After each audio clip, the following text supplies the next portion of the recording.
Une vingtaine de personnes sont enterrées ici tous les jours et tous les jours de nouvelles tranchées sont creusées. Surnommée l'île aux morts, Art Island au nord de Manhattan accueille depuis le 19e siècle les corps de ceux que personne ne réclame, des sans-famille ou des démunis qui n'ont pas les moyens de se payer des funérailles. Le rythme des enterrements a été freiné dans cet état de New York, épicentre de la pandémie avec ses 7000 morts. Près de 800 décès rien qu'hier, un record. Pour soulager les morgues surchargées, des cas... Bismillahirrahmanirrahim. Alhamdulillahi rabbil alamin. Bismillahirrahmanirrahim. Rabbi sarah li sadri wa yassir li amri wahlul uqdatan min lisani wa yasfahu xawli. Mbokk yi asalaamaaleykum si ziarukaay bi. Mbokk mi asalaamaaleykum, ñu ngi leen di jox seen yéeguwaay ni ñu koy defee saa su nekk si émission bi nga xamante ne ni moom mooy coow li si buntu teen bi gaañi amul baag la. Mbokk mi gërëm leen sant leen di dugg directement rek si thème bi ndax yéen a ko laaj gannaaw bi ngeen di partager vidéo yi à l'unanimité. ñu nekk si dëkk bu nga xamante ne nii ñun rek ñoo ko moom, man moomuma ko wala man ëppalewu ma leen si wala kenn ëppale ñu si. ñun ñëpp ñoo bokk Sénégal voire le monde, parce que kat li ma koy faral di wax bari na. nee naa la ka nga xamante ne ni moom mooy nag wa ak fas wa ak màgget wa, kër ga daf doon lakk ñu jëndoo ak kër ga, màgget gi naan du sama kër, sama yoon newu si, fas way reetaan nag way reetaan. Mbokk mi kër ga daa dee tàkk ba rey ki nga xamante ne ni moom mooy borom kër ga màgget ga. ñu daal di jël fas wi dawal ko ba fas wi dog dee, ñu daal di jël nag wa nga xamante ne ni moom la borom kër gi yeewoon si kër ga mu daal di koy ñu daal di koy tëje ki nga xamante ne ni moom mooy borom kër gi. Donc c'est juste une façon de vous dire que ne àddina bi ñun ñoo ko bokk. lépp lu dal Chine mun na dal waa jàmmalaay Siin. Imaginez noonu la demee, feebar bi fu sori la jóge mu ñëw tey ba ñuy laam-laamee ndax mu ngi ci Sénégal wala duggul ci Sénégal. C'est pas intéressant, mais li nga xamante ne nii moom moo gën a am solo mooy li nga xamante ne nii le Sénégal dans l'ensemble wala l'Afrique dans l'ensemble dañ ko gëm. mooy nguur kenn mënul xeex ak moom. ñun ñëpp loolu la ñu gëm. ñun ñëpp bismillah ñun ñëpp dañu gëm ne nguur kenn mënut a xeex ak moom. Ndeysaan mus naa dégg ci benn avocat mu wax bu daw yaram, xamatuma ban avocat la daal, mais wax boobu bi mu ko déggee léegi peut-être war na ma 30 ans. Avocat bi nee na problème bi Kébémer la amee woon quoi, benn patron boo xamante ne ni dafay tëdd foofu xale yi rek ndeysaan. léegi nag kenn mënul dem ñeme ñu ut, parce que bu ñu xale avocat la laaj na lii da ngay sonal sa bopp, da ngay def nii boo defee nii ba fi muy mujjee nangam sangam moo la yar. Avocat bi dégg problème boobu dem di plaider waa dëkk ba nga jël borom patron boobu noonu dëj ko tëj ko ci kaso bi. kon mbokk yi bu leen xeeb, bu ñuy tiit, parce que l'heure est grave, affaire bi moo garaaw. man ngeen di ragalal, jërë ngeen jëf. li ngeen may ragalal gis naa ko te xam naa ko. jërë ngeen jëf, maa ngi leen di sant di leen gërëm. waaye nag ñun ñëpp mënuñu noppeendoo face à ce fléau qui rampe dans le monde, voire même notre cher Sénégal. Fléau bi nga xamante ne ni moom mooy fléau franc-maçonnerie moom moo dugg si Sénégal daa dee rax si li nga xamante ne ni moom mooy feebar bii nii. Écoutez-moi très bien, gis nga ces révélations que vous allez entendre là. Gaajo mu ngi may joxoñ quoi, Gaajo mu ngi may joxoñ luy jot na, xam nga daf si yam mu joxoñ ma ne ma yaa ko war a jox, yaa ko war a wax liy jot na. donc mooy li may wax toujours rek, Dieu nous parle, nous tous, pour ne pas dire Dieu me parle. gis ngeen loolu misaal la, daf ma joxoñ ne ma liy jot na. gis nga ces politiciens là, ce sont des francs-maçons sans exception. Ils vont me prendre, dinañu ma yóbbu kaso, dinañu ma pikiir, mais nag am na koo xamante ne nii moom moo war a yeggali mission bi Thione Niang la tudd xaw ma ko xamuma déglu leen bu baax li ma leen di wax ma wax leen fi ñuy jaar ñoom ñu ngi ci problème mu coronavirus virus bi day naaw timis lay génne tuba lay génne ngoon gi lay génne ci science la ñu nekk scientifique yi ak politiciens yi ñoom ñoo seq mbir mi depuis décembre 2019 déglu leen bu baax ñu ngi wër feebar bi fan la nekk gisuñu ko ci wax rek la sukkandiku ci la tax donc mënuñu bañ a tere kenn mu wax comme ni ma koy waxee parce que ak garab pour faj feebar bi moom la ñu bëgg ñun ñëpp mais mënuñu ko am ci wax la ñuy sukkandiku donc wax yooyu noonu yàlla dafa wax yaa ulul albaab bi mooy bi maanaam yéen borom xel yi yéen laay wax déglu leen ma ngeen partager vidéo yi parce qu'ils vont me tuer d'ici peu de temps ils vont venir ils vont me prendre ils vont m'amener en prison dinañu ma yóbbu dinañu ma pikiir bàyyiwaat ma pikiir boobu dina nekk ci man ab diir balaa may dee léegi nag loolu balaay am vidéo yi nga xamante ne nii moom laay def nii présentement ngeen jot ci da ngeen koy jël ngeen télécharger ko ngeen denc ko man su ma deewee ba li nga xamante ne nii moom moo ñëw li ma nga xamante ne nii moom la ñu doon waxtaane li ma leen doon wax li ma leen doon junj bu egsee ngeen génn waat mbir yooyu ngeen génn wàcc ci tali bi Thione Niang benn booy la boo xamante ne xaw ma ko su ngeen ko mënee jottali ba mu jot vidéo yi mu déglu message bi mu xam ne après man moom la ci moom la ñu jëm parce que yàlla dafa sàkk ay nit yoo xamante ne nii ci mbir mii nii dafa am lu mu war a leeral wax naa leen ko toujours ma ne bu fekkente ne nii da ngaa tóoc ay carte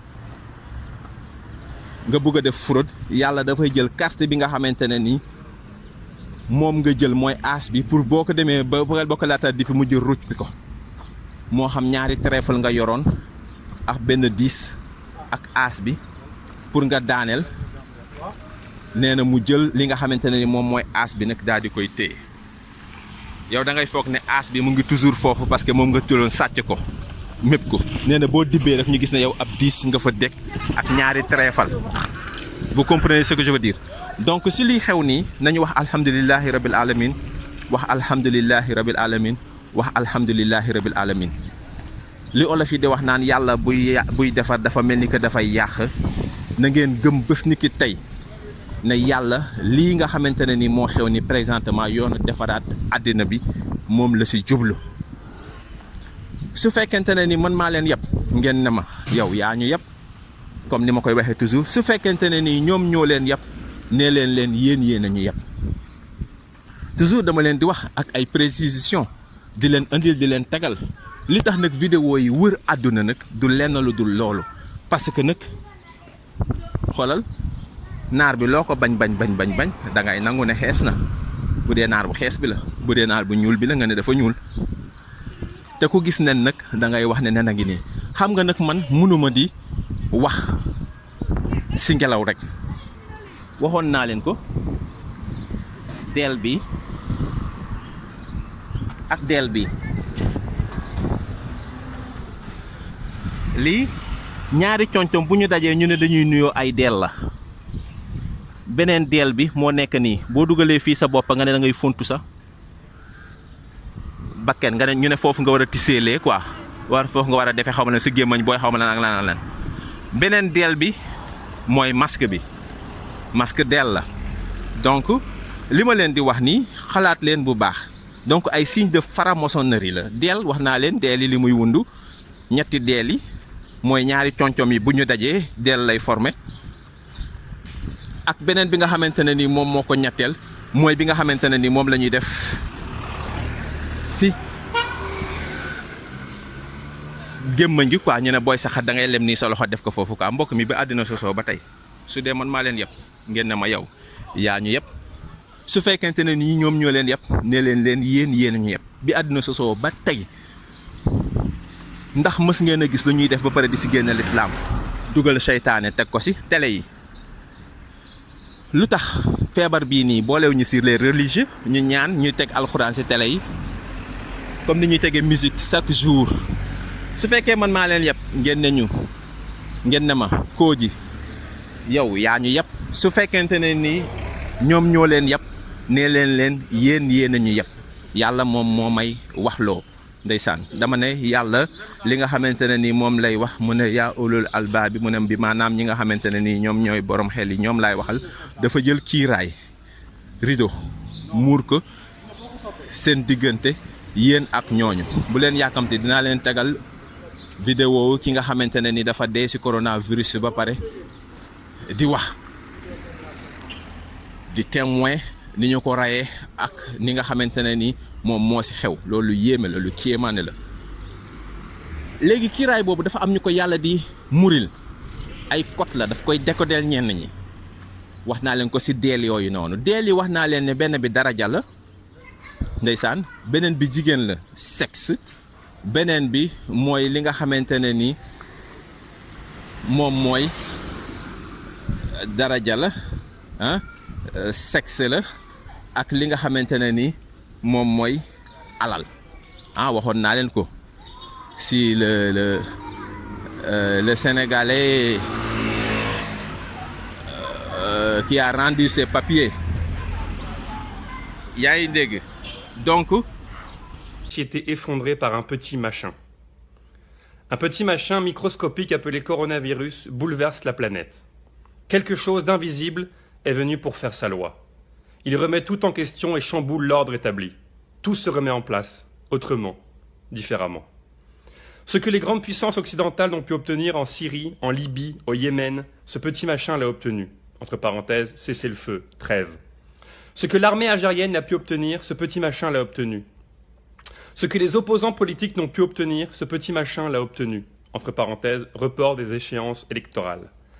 Ce que les entreprises n'ont pu obtenir, ce petit machin l'a obtenu. Remise d'impôts, exonération, crédit à taux zéro, fonds d'investissement, baisse des cours des matières premières stratégiques. Ce que les gilets jaunes et les syndicats n'ont pu obtenir, ce petit machin l'a obtenu.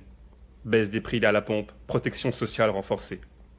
Soudain, on observe dans le monde occidental le carburant a baissé. La pollution a baissé. Les gens ont commencé à avoir du temps. Tellement le temps qu'ils ne savent pas quoi en faire. Les parents apprennent à connaître leurs enfants. Les enfants apprennent à rester en famille. Le travail n'est plus une priorité. Les voyages et les loisirs n'ont plus la norme d'une vie réussie. Soudain, en silence, nous nous retournons en nous-mêmes et comprenons la valeur des mots solidarité et vulnérabilité. Soudain, nous réalisons que nous sommes tous embarqués dans le même bateau, riches et pauvres. Nous réalisons que nous avions dévalisé ensemble les étagères des magasins et constatons ensemble que les hôpitaux sont pleins et que l'argent n'a aucune importance. Que nous avons tous la même identité humaine face au coronavirus. Nous réalisons que dans les garages, les voitures haut de gamme sont arrêtées juste parce que personne ne peut sortir. Quelques jours seulement ont suffi à l'univers pour établir l'égalité sociale qui était impossible à imaginer. La peur a envahi tout le monde. Elle a changé de camp. Elle a quitté les pauvres pour aller habiter les riches et les puissants. Elle leur a rappelé leur humanité et leur a révélé leur humanisme. Puisse cela servir à réaliser la vulnérabilité des êtres humains qui cherchent à aller habiter sur la planète Mars et qui se croient forts pour cloner des êtres humains pour espérer vivre éternellement. Puisse cela servir à réaliser la limite de l'intelligence humaine face à la force du ciel. Il a suffi de quelques jours pour que la certitude devienne incertitude, que la force devienne faiblesse, que le pouvoir devienne solidarité et concertation. Il a suffi de quelques jours pour que l'Afrique devienne un continent sûr, que le songe devienne mensonge. Il a suffi de quelques jours pour que l'humanité prenne conscience qu'elle n'est que souffle et poussière. Qui sommes-nous? Que valons-nous? Que pouvons-nous face à ce coronavirus? Rendons-nous à l'évidence en attendant la providence. Interrogeons notre humanité dans cette mondialité à l'épreuve du coronavirus. Restons chez nous et méditons sur cette pandémie. Aimons-nous vivants. yaa ngi dégg donc yooyu noonu moom la ñu jël xëcc ko ñoom faramason yi ñu am lu ñu soxlaa woon ci 2020 bi 2020 yi ñi may xam nañu ñu ne 20h fan la seeni doom nekk bu 20h jotee seeni doom ñëpp nañu fatu. Ok, on va approfondir la réflexion. On va cogiter ensemble. mbokk mi ndax feebar bi ñi nga xamante ne ñooy takk der yi nekk ci biti du leen jàpp jamono jële sentiru leen ku nekk ci yéen yow boo sentiroo leen boo sentiree ne rek yaa ngi doon saxat jamono jële wala sa put gi mel ni kuy esen ci biir ndax il y a 2 semaines de cela doonu leen woon sentir yooyu seen bakken yi di sotti ngeen mel ni ku am feebar bi nga xamante ne moom la ñu wax ku nekk est-ce que yow tiituloo woon benn instant. donc produit boobu nga xamante ne ni moom la ñuy rayee nit ñi moom la ñuy wax ne pour nit ñi am nañu ay cas moom la ñuy jël di ko wis guddi gi di ko sotti pour nga xamante ne ni nit ñi daf leen di dal.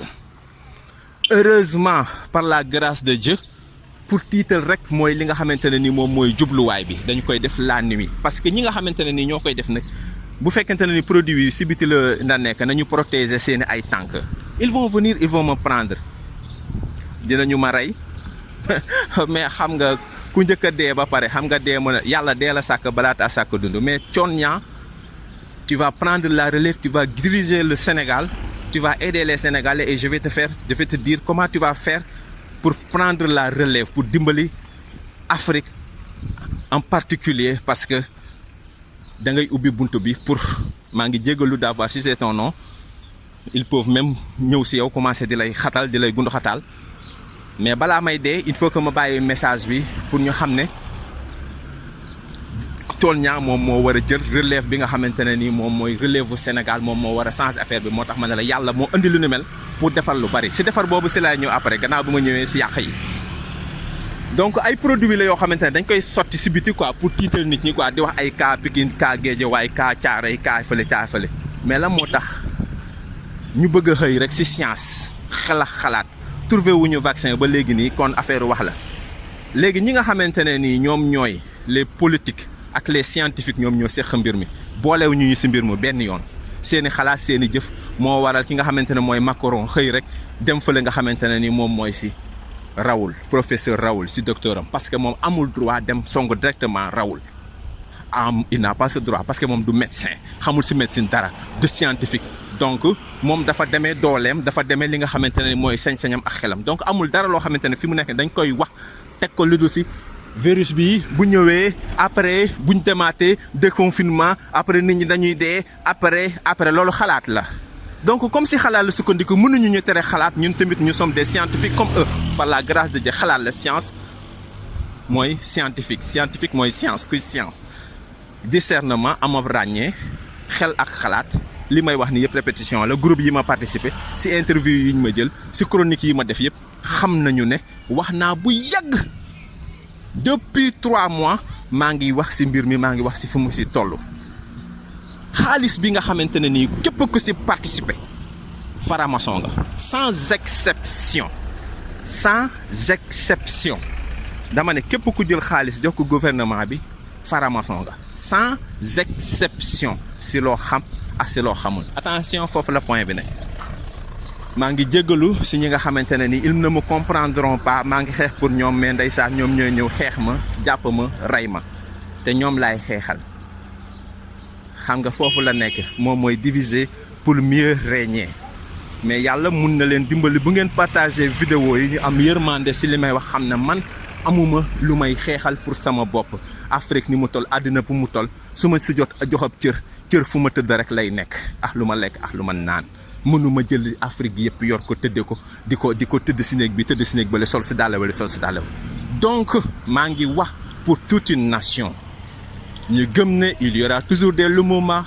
il y aura toujours des Thomas Sankara il y aura toujours des Nelson Mandela il y aura toujours des Julius Nyerere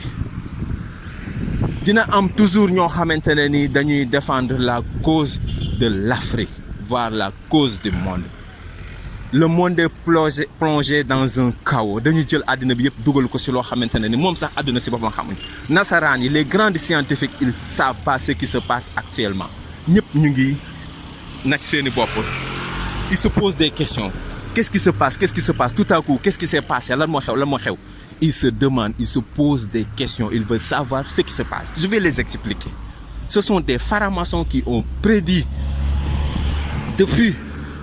longtemps que ne wala qu'ils ont constaté que ne seen nguur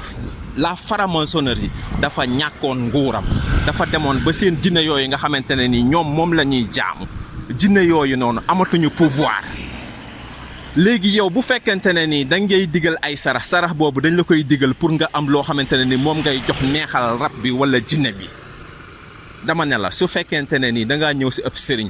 mu ne la sa kër gii de sa dàll wi sa lii mun naa la defal nga def lii moom dafa am jinne boo xamante ne ni moom lay xool bu xoolee jinne boobu mu wax ak moom mu neexal ko soow mu ne la indil soow saraxel soow wala saraxel ginaar boo saraxee loolu noonu jinne bi nag ne ko mun naa la defalal lii waxoon naa ko si benn chronique léegi su fekkente ne nii jinne bi wax na ko loolu ah daf koy laaj mun naa la defaral mais jox ma soow wala jox ma deretu ginaar wala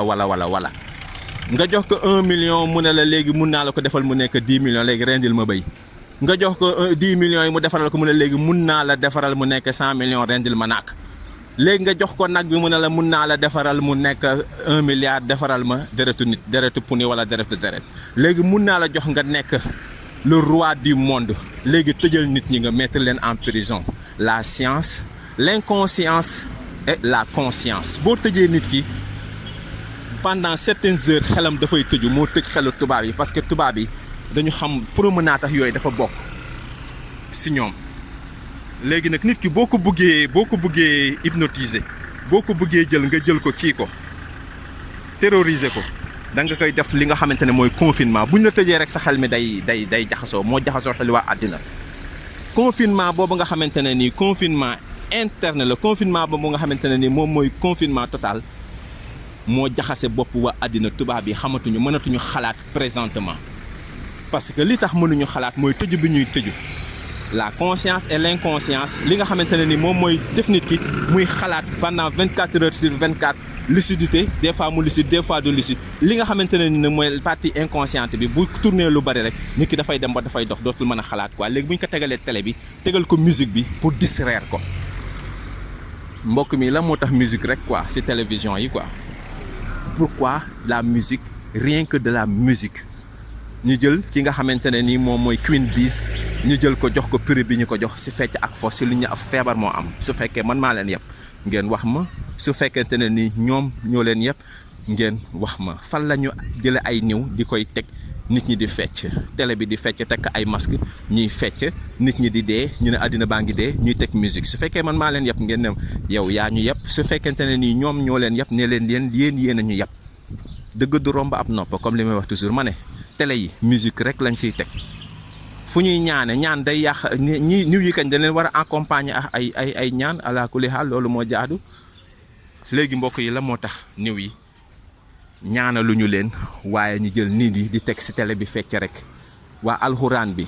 waa jàngu bi ñoom seen yooyu ñuy tudd yàlla jooju noonu dafay déranger niw yi maa ngi leen di waxaat benn affaire nag bu kenn gëm ne am na benn niw wala 50 niw yoo xamante ne ñu ngi à l'étranger ñu ngi dee ci li nga xamante ne ni moom mooy coronavirus bu leen mës a gëm loolu amul ce sont des mensonges dañuy fen dinañ ma jàpp ils vont me tuer mais xam nga ku jënd sa percal moom depuis longtemps moom alors nga denc ko moom xam nga ne moos ay affaire dee mais nag mënuñu leen bàyyi xam naa deux qu'on vont se fâcher contre moi des proches des amis parce que ils ne voudraient pas entendre ce que je dis mais je vous comprends jàpp naa leen li ngeen di xalaat sama jàmm ngeen ma bëggal da ngeen ma bëgg moo tax quoi donc yéen da ngeen doon bëgg ma xalaate comme ni ñëpp di xalaate ànd si li ñëpp di ànd yàlla dogalul loolu si man donc maa ngi leen di jéggalu ay mission la ñuy dox te il faut que mu am kuy wax coow li si buntu teen bi gaañu amul baak la ñun ñëpp mënuñu ànd si loolu ñu nekk si discernement ñi dañuy discerne dama leen di andil ay sart yu wóor yoo xamante ne ni da ngeen mën a sukkandiku nee naa la deel yi moom mooy daraja alalu àdduna ak sexe mooy kudd yooyu ñuy jël di ko kii loolu lay wundu moom la ñu jël téye ko en position bi seen jinne yi ñàkkee ay daraja nag ñu laaj leen nag li nga xamante ne nii nag moom mooy actuellement nii li ñuy def nii jël dëkk bi téye ko en main donc téye nañ ko tëj nit ñi def li nga xamante ne nii moom la ñu bëgg a def moo am ay avantage si confinement bi mooy fii mu nekk nii tubaar fakal la wàññeeku na fii mu nekk nii moom maa ngi dégg bi passé benn jigéen di fekk si boucherie bi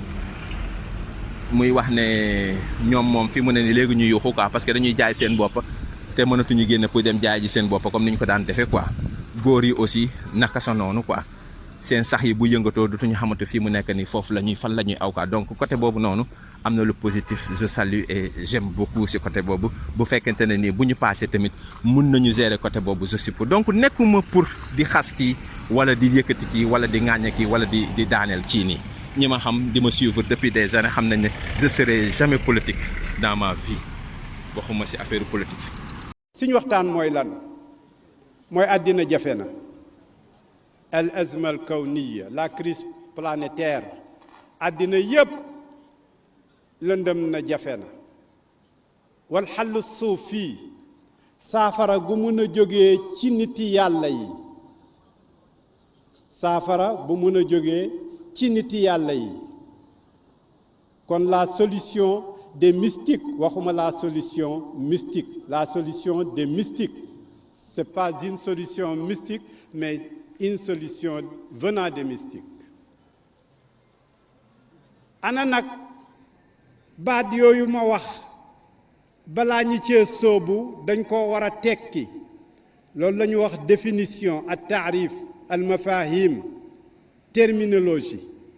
ana lan lañ jublu ci jafe-jafe yu àddina